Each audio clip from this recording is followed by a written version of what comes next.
Prologue. One evening towards the end of summer, Jack strolled down the path to the bottom of his garden, pushing through the heavy vegetation that crowded in on either side. The air was thick with pollen and heat, and bees buzzed drunkenly around him. He rested his elbows on the gate and leaned his weight against it, feeling his pruning clippers push into his hip. He lit his pipe, narrowing his eyes against the smoke, which he blew around him in an effort to drive off the midges that now appeared in the twilight. Beyond the gate, a stream trickled by, and here the air was cooler. It smelt earthy and damp. He could feel its sharpness on the back of his throat. Jack's knees and lower back ached. He'd spent too long in the garden, and he was too old to cope with it as he used to. He rubbed his cheek and felt the stubble. He could almost feel the grey in it, as if it were coarser than in his youth. The silence was disturbed only by the stream and the wind easing through the trees. He breathed deeply, savoring the cool and the smoke. Shadows slanting through the trees cast the banks into darkness, so that he could no longer easily distinguish between the trees, the banks, the rocks, or the stream. He started singing an old folk tune, and as he did, saw something stir at the foot of the gnarled yew tree across the stream. Were his eyes playing tricks on him? It looked as if a figure was moving, as if someone was stirring from a long, deep sleep. Maybe what looked like long limbs were in fact tree roots thrown into relief by the shadows, and what looked like a face was a knot in the trunk? But then the figure moved again, and legs and arms became distinct. With a jolt, he realized he was looking into two unblinking eyes, fixed upon him with an unexpected intensity.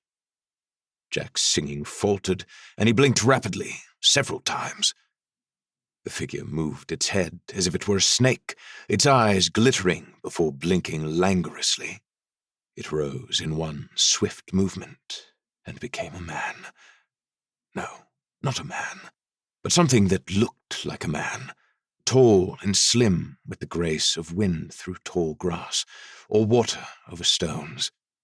He was dressed in shades of green, and a long cloak fell from his shoulders, almost to his feet, shimmering like a low mist. And Jack knew what it must be, and that all of the stories from his childhood were true. Chapter 1. The Visitors. Tom raced down the garden path, jumped over the stream, and entered the wood, finally skidding to a halt in a pile of wet leaves. He looked around, desperate to see the two people he'd seen watching the house, but the wood was silent, and there was no one in sight. He shouted, "I know you're there!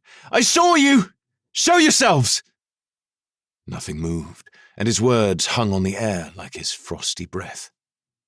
He turned slowly, but the wood was still and silent, and Tom kicked the nearest bush in frustration. He knew they were out there, but they were unwilling to reveal themselves. Tom took deep breaths in an effort to calm himself down and unclenched his tight fists. It was only minutes before that he had been looking out of his granddad's kitchen window and saw the lurking figures, and he'd had the strangest feeling that they were there because his granddad was missing. Reluctant to leave, Tom shouted again, "Come on! Talk to me! What do you want? Please!" But again, there was only silence. He looked around tree trunks and poked at thick, scrubby bushes, covering the small area closest to the stream quickly, but after a few minutes, he had to admit defeat. Surely they couldn't have hidden themselves that quickly. Maybe he was seeing things. Almost a year earlier, his grandfather, Jack, had disappeared with no trace of where he could have gone, and leaving his family confused and increasingly worried. They had investigated as much as they could before running out of options. The police had barely done anything because his granddad had left them a note to explain his absence. As far as they were concerned, that meant he was fine. And in theory he was. The note was calm and rational. but he hadn't contacted them since, and that was just odd. But Tom hadn't given up. His granddad had to be somewhere, and someone had to know something. Frustrated, Tom took a final look around and decided to return to the house. But as he turned his back, he felt a prickle of awareness. Someone was still watching him. He called over his shoulder, "You know where I am if you want me!" He marched towards Grandad's cottage, where he was living with his father. They'd moved in over 6 months before, when it was clear his granddad wasn't going to return, and that his parents' marriage wasn't going to survive. The cottage was home now, and everything there reminded him of his grandfather and his mysterious disappearance. Tom opened the back door and entered the large kitchen-cum-sitting room. He kicked his boots off and put them on the hearth next to the roaring fire. He shivered, holding his hands close to the flames. It was cold out, and this morning had seen a heavy frost. They were days away from Christmas, and the school term was over. A small pine tree signaled the season, but that was the only decoration they had put up. Without his mother there, neither he nor his dad had bothered with anything else. They hadn't even managed to change the house. It was exactly as his grandfather had left it. Tom looked around the room, noting the old-fashioned furniture, the worn armchairs in front of the fire, and the painted wooden cupboards that comprised the kitchen half of the room. This was the heart of the house.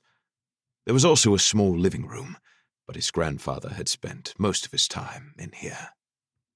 Tom's gaze drifted to his granddad's note that still sat on the end of the mantelpiece under a blue striped bowl containing spare keys, screws, pins, and other odds and ends.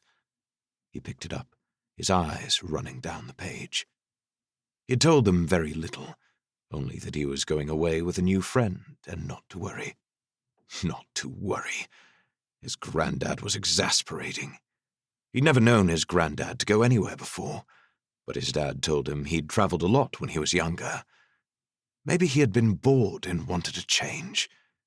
But who was his new friend, and why hadn't he told them his name?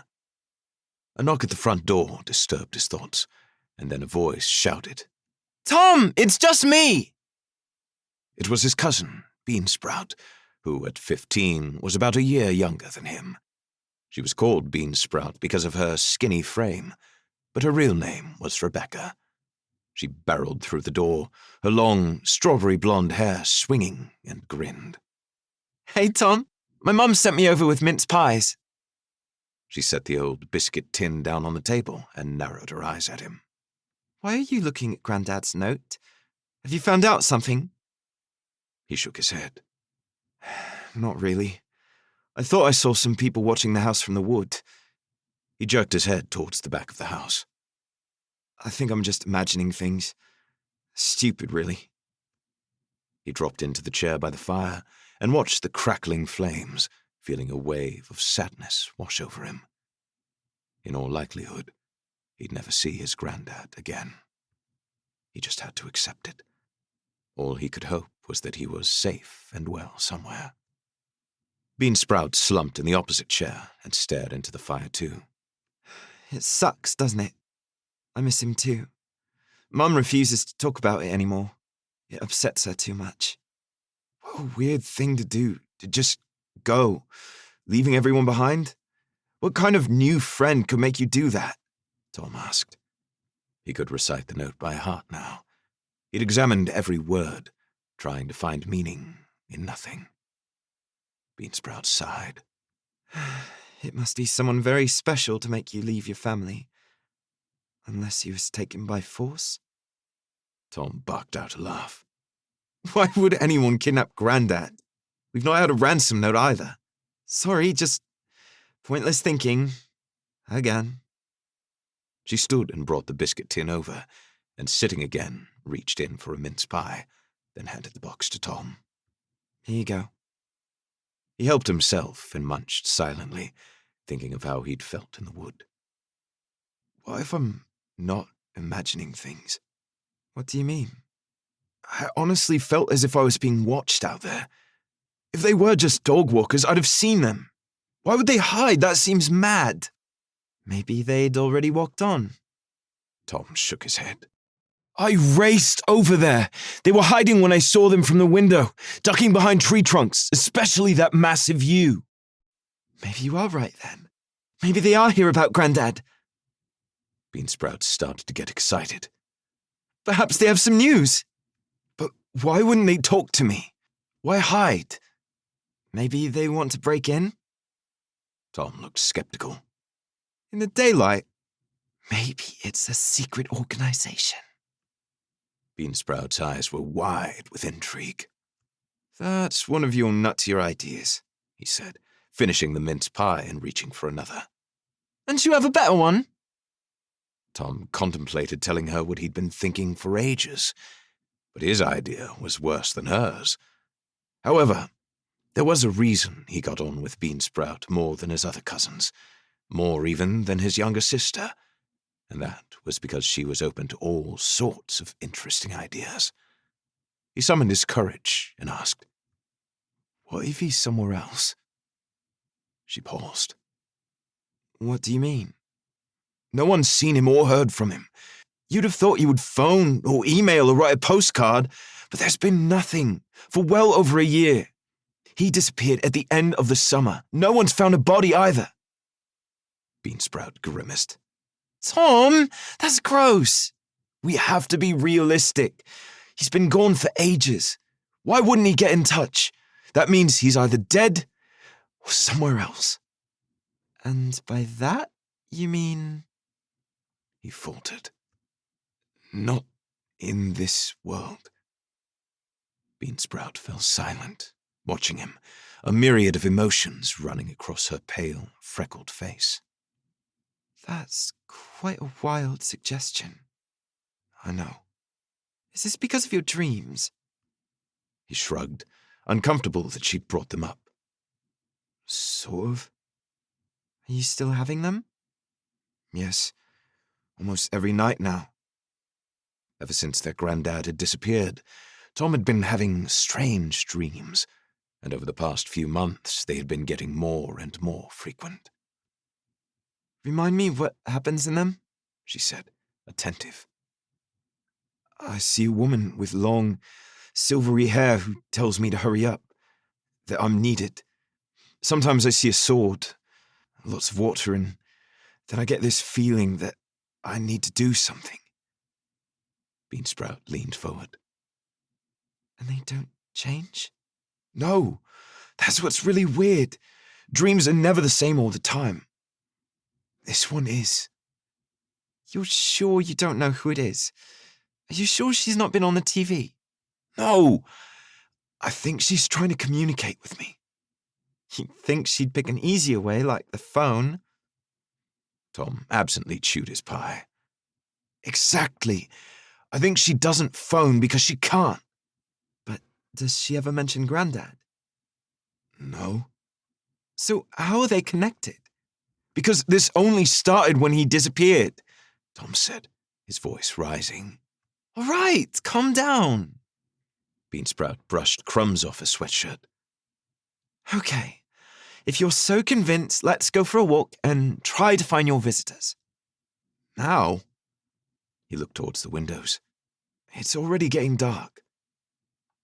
It was past 3 in the afternoon, and at this time of year, the daylight ended early. Beansprout looked at the window too, frowning. Okay. Tomorrow? Your dad's still at work, isn't he? Tom nodded. He's working long hours. He's never back until late now. Beansprout looked around the kitchen, concerned. What are you eating? Microwavable dinners. Why? Her shoulders dropped. Why didn't you say so? Come to our house, there's always loads of food. Tom shrugged. Nah, I'm fine. The football's on. Her face creased with worry. Are you sure? Aren't you lonely? Not really. Besides, whoever I saw earlier might come back. Don't open the door tonight. You might be attacked. Beansprout, stop worrying. You're as bad as my mother. Let's go searching tomorrow. We could go for a walk, maybe as far as the old folly in the middle of the wood. It's unlikely whoever it was will still be around, but you never know. I've always wondered if it's somewhere Granddad may have gone too. We might find a clue. What time? The old folly was a derelict tower that had seen better days, and was a good walk from the cottage. 10ish? I'll bring some cake in my backpack. Okay, I'll make sandwiches. he smiled. Cheers for this. It will make me feel better. At least we'll have tried to find them. I'm sure someone was there. She smiled too. It's okay. I feel as useless as you do, and I like to feel like we've done something. But it's freezing outside. I'll be very surprised if anyone's there now. She stood and headed to the door. I better go. I've got some shopping to pick up. Are you sure you don't want to come for tea? Sure. See you tomorrow.